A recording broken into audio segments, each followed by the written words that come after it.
हाय दोस्तों, आज मैं आपको एक कहानी बताने जा रही हूँ जिसका नाम है असली चोर। महाराज कृष्णदेव राय एक कीमती अंगूठी पहना करते थे। वह जब भी दरबार में उपस्थित होते उनके हाथ में वह अंगूठी जरूर होती। राजमहल में भी महाराज अपने अंगूठी की चर्चा मंत्रीगणों से जरूर करते थे।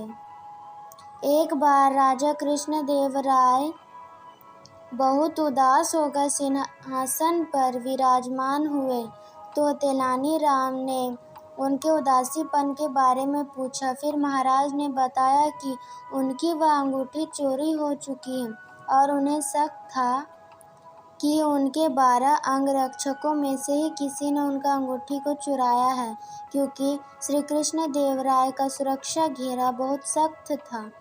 कोई भी चोर उनके अंगूठे को चुरा नहीं सकता था। तेनाली राम ने तुरंत महाराज से कहा कि मैं अंगूठी चोर को जल्दी ही पकड़ लूँगा। यह बात सुनकर महाराज कृष्णदेव राय बहुत प्रसन्न हो जाते हैं और तुरंत अपने अंगरक्षक को बुला लेते हैं। तेनाली राम बोले कि राजा की अंगूठी 12 अंगरक्षकों में से ही किसी ने चुराया है, लेकिन मैं इसका पता आसानी से लगा लूँगा। तेनाली राम ने उन सभी को काली माँ के मंदिर जाने को कहा।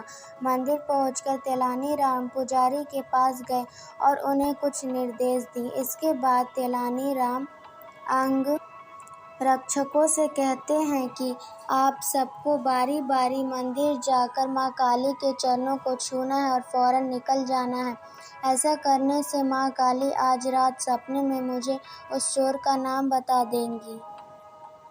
अब सारे अंगरक्षक बारी बारी से मंदिर जाकर माता के पैर छूने लगे।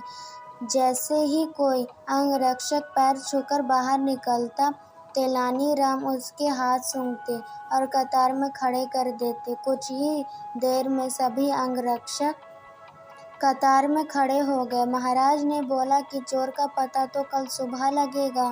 तभी तेनाली राम ने कहा कि महाराज, चोर का पता लग चुका है। 7वें स्थान पर खड़ा अंगरक्षक ही चोर है। ऐसा सुनते ही अंगरक्षक भागने लगा और सिपाहियों द्वारा पकड़ा गया।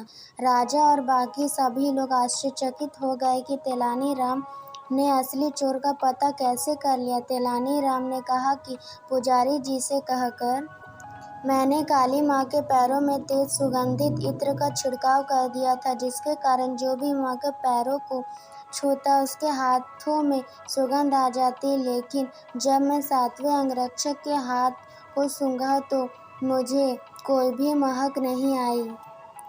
उसने पकड़े जाने के डर से काली माँ की मूर्ति के पैरों को नहीं छुआ, इसलिए साबित हो गया कि उसके मन में पाप था। राजा कृष्णदेव राय एक बार फिर से तेनाली राम की तारीफ करने लगे। इस कहानी से हमें यह सीख मिलती है कि हमें ज़िंदगी में कभी भी चोरी नहीं करनी चाहिए। हमें परिश्रम करके अपने कार्य को संपन्न करना चाहिए और ज़िंदगी में अच्छे कर्म करने चाहिए। इसी तरह अमेजिंग वीडियोस के लिए हमारे चैनल को लाइक, सब्सक्राइब और शेयर ज़रूर करें। और आपको किस टॉपिक पे कहानी चाहिए ज़रूर कमेंट करके बताएं।